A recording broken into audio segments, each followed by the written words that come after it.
Hey, what's going on, folks? Wanted to show you guys a pretty cool topic that I've been studying for my CCIE service provider, and that is internet access with L3 VPNs.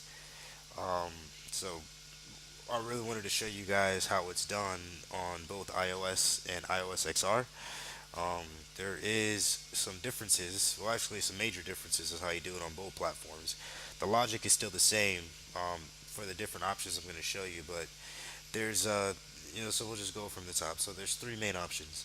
You have the option to where you can do a internet access via the global routing table, and that's either using a secondary interface from the PE to CE router, or you can configure a GRE tunnel.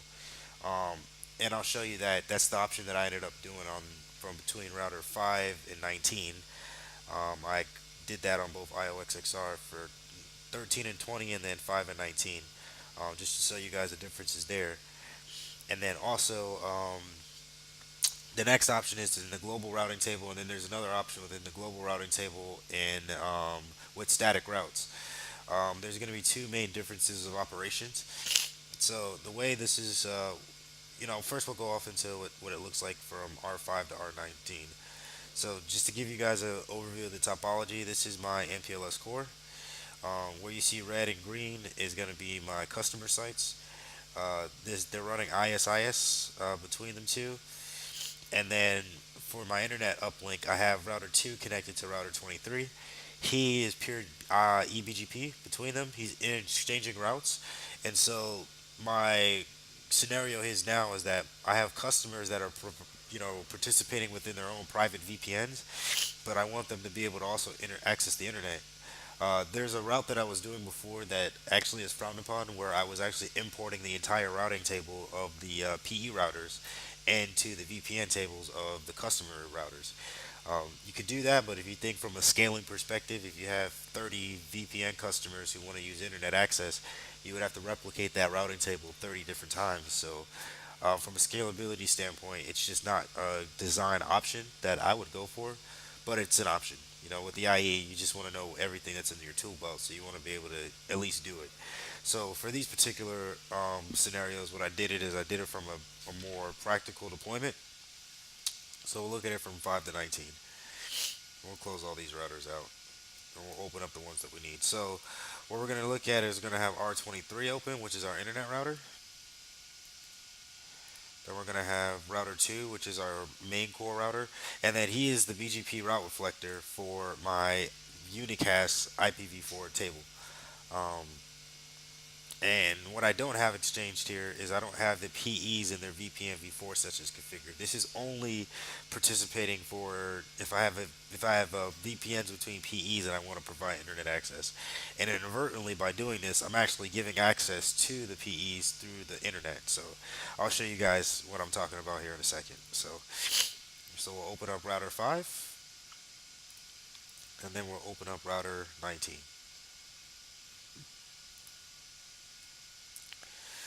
So in this particular case, what I did should be able to do a show IP interface brief, and you notice here that we have a tunnel 519.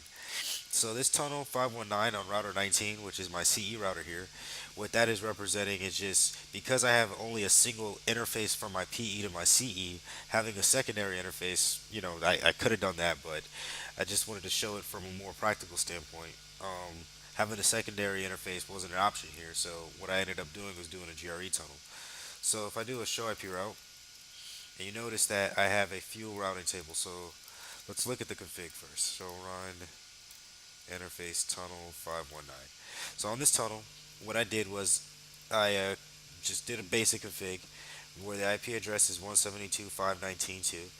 The tunnel source is going to be my uplink interface going to my PE router, and the destination is the other IP address on the other side of this interface. So let me just show you what the configuration of this interface is. So as you notice, I'm 519.2. So this destination is 519.1. So we go to router 5, which is our PE, show IP interface brief. And so this is the deployment using the tunnels going between PE to CE with GRE on a iOS box. This is what it looks like from a PE's perspective. So there's a couple things that need to get done. Obviously, you just need to have the tunnel interface. So, show you guys something. So, you notice that this tunnel is not actually placed in the VRF. Oops. This tunnel is not actually placed within the VRF itself. Um, there's this command here, tunnel VRF red, which means that your underlying IP addresses reside in that VRF. So if I look at the configuration for gig 3, you'll notice that he is in VRF forwarding red, and he's actually participating in the VRF for that customer, right? And then I also have the destination, which is going to be the other side, which is router 19. So if I ping this in global, you notice that that should fail. But if I ping in my red VRF, it's going to pass, right? So that's one of the very important things from the PE perspective, is that the tunnel itself is actually in the globals. So if I do a show IP route for this subnet in the global table, you see that it's connected to tunnel 519. If I take this same show IP route and did it for VRF red, you notice that it says not network and not in table. So that's one of the differences on what's happening. So the actual routing for this tunnel is actually happening within the global. Now, what you can do, there's one or two options. In my particular case, what I did was, just to show you guys what the VRF looks like, the VRF table looks like, show IP route VRF red. This is everything that's in that actual customer's VPN table. So what he sent me was his 19, his loopback address, and then 20's loopback address, and then also the link between him and router 20. So that's what he sent me via BGP within the VPN itself, right? Now, in this particular scenario, with this particular case, there's a lot of nuances to look out for, but what I didn't think about when I first deployed it was, as I said, okay, how can I keep the BGP session that I need open for my VPN session and then different and separated from my V4 session?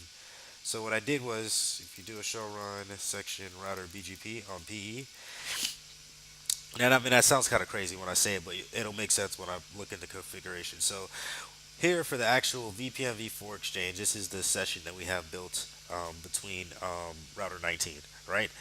So what I needed to do is, because now he's going to be participating in global space, I needed router 19 to be able to talk to the global routing table within the VRF. Now, there's another way you can do this with route leaking as well through the VRF, which is the way I'm doing it with. We'll show it to you, but there's another way to doing this. But in this particular case, we're going to use BGP. So what we're going to do is we're going to peer BGP on that tunnel interface. So we go to show run section router BGP on router 19. You notice you'll have two BGP sessions. One session is going to be aimed for the VPN v4 table that we have, and then the other session is going to be actually aimed for the global. Now, show IP BGP, you'll notice that we have, because I have this other link up on router 20, we have two routes coming in, but you'll notice that the one that it's using is going to be the shortest route. And then you won't run into the situation where you're going to be leaking routes from the global back into the VPN table with this, because of the AS path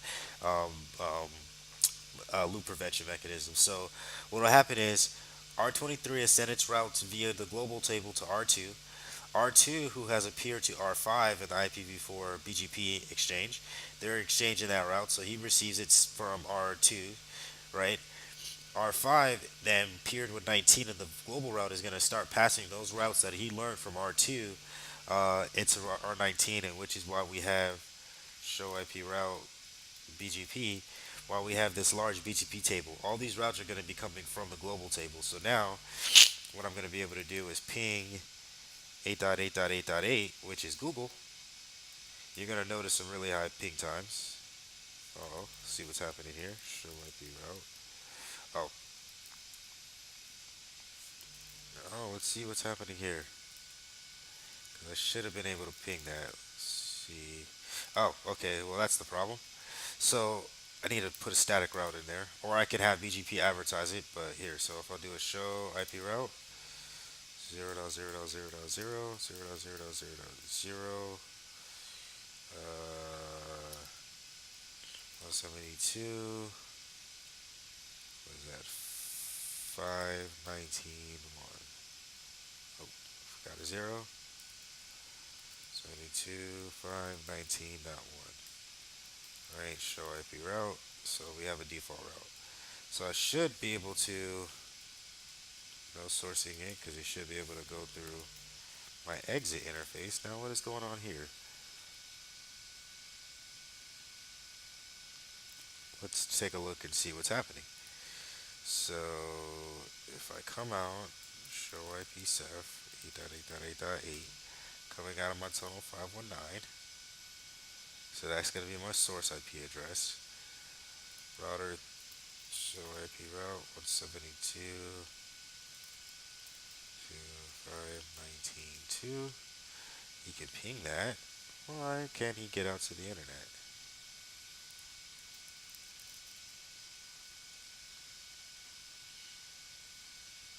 19.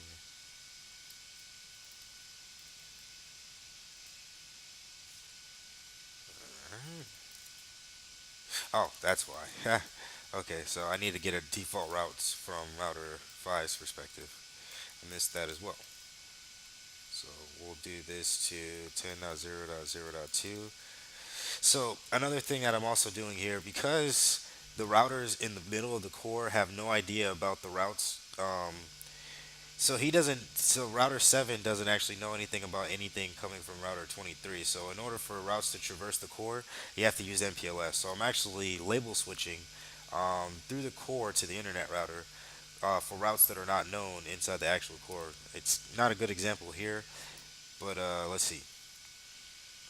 If I show you from router 6's perspective, just to show you guys what I'm talking about here, so you get an understanding of what I mean. Show IP route BGP. So if I go to traceroute 10.0.0.23, you'll notice that I'm actually using a label switch path. So the next router in my path is going to be router 7 that I'm going to go through, right? So if I go through 7, show IP route 10.0.0.23, there's no route. But if I do show MPLS forwarding table, the label that I used was a label of 36. And the label of 36 means that the destination is going to be 10.0.0.2, which is the originator of the internet routes. So this is basic MPLS tunneling that I'm actually using through the core for my VPN. So there's a couple of technologies stacked on this that I wanted to point out. But let's get back to the example. So if I go back to this guy now, and I ping 8.8.8.8, I can get out to the internet. There was two things that was missing. I needed a static route from 19 to go out to 5, and then I needed a static route from 5 to go to 2. So we got that working. So show IP route. But once again, show IP ceph, if I do actually trace route, and we're going to go just to the internet router itself, you'll notice that we're going from 19 to 5, to 5 to 2, and then from 2 to 23. And that's essentially the path that I'm taking to get to the internet here. Um, Now with Eve, I have this connected to the actual internet. So when I ping 8.8.8.8, which is Google's public DNS, that is actually my public DNS server. I could configure DNS and all that good stuff, but it's just to show you guys that it's actually resolving to an actual address. Actually, just to show you this here, we can do this. NSLookup google.com. So that is the address from Google. Copy, ping, and you see it's really really slow because it's actually going out to the internet. I have a satellite connection here, so yeah, we're going to actually go out to the internet just to show you guys that that's actually working. And that ping was sourced from router 9, so that's what the configuration looks like from router 19. I mean, but that's what the configuration looks like from iOS's configuration standpoint. Now, if we go to router 13 and we look at 13 and 20, I have the same configuration, but it's a little bit different. Show run, show IP interface brief. So the more time that I spend with iOS XR, the more that I actually like it more. It's kind of a double thing, but anyway, the more that I actually like working with it, because it just makes sense. They made it very modular. You'll see what I mean in a second. So one of the things you have to configure is the tunnel interface. So there's a couple things that's going on here. Same thing. It has the same command that you have on iOS with the VRF red to show that the actual underlying interfaces for the overlay is in the VRF. Same thing. I have the interface within the VRF here,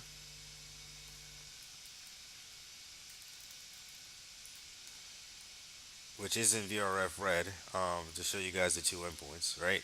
And this route, this is also once again in the global, and then I have to show router BGP, and we look at the BGP configuration.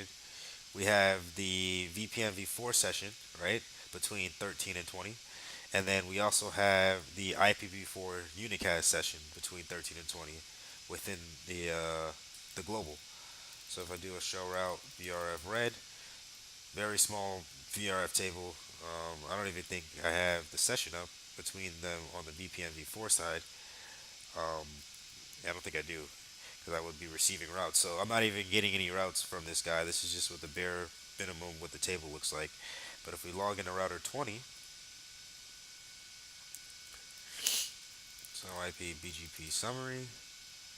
Oh, we do have it up. I just don't have a route policy on there. That's the issue. Actually, we can add that there real quick. Show one router BGP. Yeah, I don't have a route policy. Router BGP. So iOS XR is very different in operation. With eBGP, by default, it does not pass or accept any routes from any neighbors. So you actually have to go within the address family that you're running and do a route policy. I already have one created called pass. We'll do in, and then we'll do out, and then we'll do commit, show route, VRF red, and we should get some BGP routes. But these are only the routes that are being sent from router 20 that's originated from router 20 going into 13.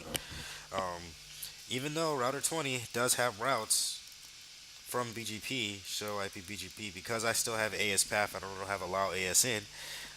Because the AS path 100 is in the path of my internet routes, router 13 within the VPN v4 exchange would not accept the route. He would actually drop it, and you can see that with the show IP BGP summary, show IP BGP neighbor, and we'll just do it towards the one of the globe. Actually, we'll do it between the one on the VPN, right? And then do advertise routes.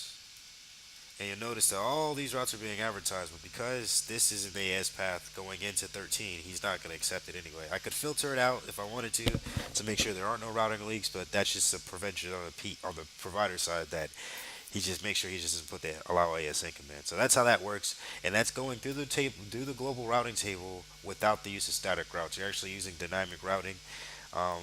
Router 20 gig 3 gets the routes for 19 and 20. Show IP route. Well, actually, let's look at it from router 2's perspective. Show IP route. Router 2 is getting the routes from 19 and 20, and he's saying he's coming from 172.5.19. But when I recursively go to this, show IP ceph detail, it's recursive going towards router 5, who's the original originator of the route, which would result in a um, uh, uh, label switch path. But because router 5 is directly connected, we pop the label because we are the penultimate hop. So technically, we are label switching, but we're not because we're the imposition label of 3 here, saying to pop the label going to router 5. And you can see with about the byte switch how much traffic is actually going there. So, like I said, through the core of the network, we're actually label switching through the core, through the actual MPLS core to get there. So, let's take a look at it from router 11 standpoint. So, between router 11 and 11 and 1 and 3 and 6, I did the route of using static routes to get there, to actually get the internet routes learned. So, this was a little bit tricky. There's multiple ways that you could do this, but the way that I ended up going about it was on router 6, because I wanted to keep the configuration localized to my PE routers. Router 6 already open. I wanted to keep the configuration localized to my PE router. Show IP route. Show IP interface brief. So there's no tunnels. I had this tunnel before, and I believe that's for my TE that I was using, but there's no tunnels going between router 6 and 3. But if I log into 3,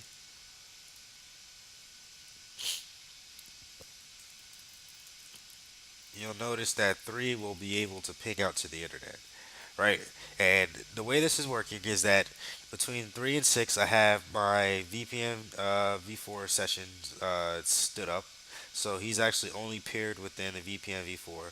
Within the VRF, I'm actually doing a default originate, and we'll look at it from router 6. Show run section router BGP. So I'm actually between on my VPN v4 connection between router 3. I have a default originate, which is resulting in the default route that I'm getting here, right? Now all the magic is actually going to happen on the PEs. Show run section IP route. So what you have to do is you have to do two static routes. You actually have to do the one that is going that lets the global table know, hey, to get to my connected interface. And I know this looks like a loop, but you'll see in a second once I show you how it all plays out with BGP. So what I did was I said, okay, in order to get to 10.3.6.0, which is this interface here between the PE and the CE, you have to use gigabit 3, which is this interface is actually in the VRF, right? That's in the VRF. And the next hop is 10.3.6.1, which is the IP address here on router 3's interface, right? So if I do a show IP route static, you'll notice that I have that static route inside there, right? Perfect. So then I also have this static route for the reverse direction. So I'm saying show IP route VRF red. Because the static route exists here, I'm saying to get out to the internet, your default route is 10.0.0.2, which triggers that LSP to go to router 2. So it would follow an LSP to go through router 2. And then to say that, hey, this next hop is in the global routing table. And you can see that when I do this in the show IP route VRF red on this side, the global route is going here. He's going out to router 2 to get out to the internet. So in order to advertise this section router BGP, I needed to advertise the link between myself and router 6 from that static route that I entered in the routing table and the global here. So that's me announcing it, so I'm going to originate that route. So the problem though is that because I'm originating that route, actually, yeah, so the problem is because I was originating that route, once router 2 receives that route, he's going to look at it because the IGP, because the next hop that I used is going to be show run section IP route. So let me walk you guys through it. So when I did this originally, right, I advertised this out there, but by default, what BGP is going to do is that when I redistribute, when I advertise that network, it's going to grab the next hop of whatever in the IGP table, which is going to be this 10.3.6.1. So when router 2 got it, router 2 ended up hitting a recursive lookup because he's saying, okay, to get to 10.3.6.1, you have to use 10.3.6.1, right? So it ended up being a recursive lookup because he couldn't recurse to see that router 6 originated that route. So the workaround that I did was a route map. Where is it at? No, it's on router 6. So show route map. So show route map, and we're going to look at that's the route map there. Okay, so what I did was I said match on the prefix list R3, show IP prefix list R3, which is going to be 10.3.6.0, and set the IP next hop to self, right? So now what ends up happening is that when he advertises the routes from when he advertises that route, where router 6 goes to router 2, he's going to set his next hop to be 10.0.0.6, which would trigger an LSP back to router 6 for bidirectional communication. So that was my workaround to get that working, right? Now, to see this in action, if I do a trace route to, let's do it to the internet router because I'm going to firewalls and all that good stuff. So you'll notice that once I go from 3 to 6, I get to router 6. Then I go to router 7. who's going to have the route label of 36. Now, if I go back to router 7, and I think I showed you guys this earlier, router 7 says the label to 36, show MPLS forwarding table, is going to get swapped there to go to router to label 2. So the destination 2, which is your route reflector of the IPv4 network. So that's how that looks on there. Now, quick walkthrough, show run section router BGP. We have the IPv4. Actually, we're in the wrong router. I need to go to router 6. So run section IP route. So we have the IP route. So we have the static routes that are in the global and one in the VRF table. And then I have the default originate from router 6 to router 3. And so essentially that's how that works. But on iOS XR, I couldn't get the static route configuration working because they didn't have the option for global when you're going back and forth between your router static. So what I ended up doing was a little something that was a little. I guess it was another option that you could have done on iOS as well by using the VRF configuration. So we do a show run VRF. So what I did was I did an import statement underneath the VRF, and you can say from default VRF the route policy, and then I'll show my route policy. Show RPL. I think it's show RPL. We'll just do a show RPL because it'll be there. So I have one policy that is going to say from global to red, which is going to be importing from the global table into the VRF table. I said if the destination is all zeros, which is your default route, then done. That means it's done processing. So and then it says if the destination from red to global, it's taking the connected interface from 10.11.1 and putting it into the global table, right? And I said if that's the destination, then done, right? So show run VRF, and then we have an import export policy. The export policy saying take the route from my VRF table and putting in the global, and then take the default route from the global and put it in the red table. So show route. And so one of the prerequisites for this is that the routes must be in the BGP table for this to work. Because this is controlled with BGP, that's the only way I got it to work. So maybe there's something else that I'm missing, but it had to been in the. The only way I had to got it working was getting the actual default route and the actual connected route in BGP. So if I do a show route VRF red, you notice that it'll say next hop in default VRF, and that's because of the import statement that I have, right? And then if I go through router 23, show IP route 10.1.11.0. Actually, let's look at it from router 2's perspective. He's going to say that router 11 originated that route, which would trigger another label switch path to router 11. So he should be, to get to router 11, he should be using label 2407. If I trace route to that, 10.1.11. Let's go to router 1 in this case. You'll notice that we're using that label. It would penultimate pop here, and then it would just route natively into the router. So that went from 2 to 14 to 11 to 1. So 2 to 14 to 11 to 1. So that was just my example of getting MPLS VPNs working within a VRF. I know that was kind of a lot to cover. There was a lot of things that were kind of discussed here. So if you guys have any direct questions, let me know. But wanted to show you guys this because it was pretty cool how I got this to work.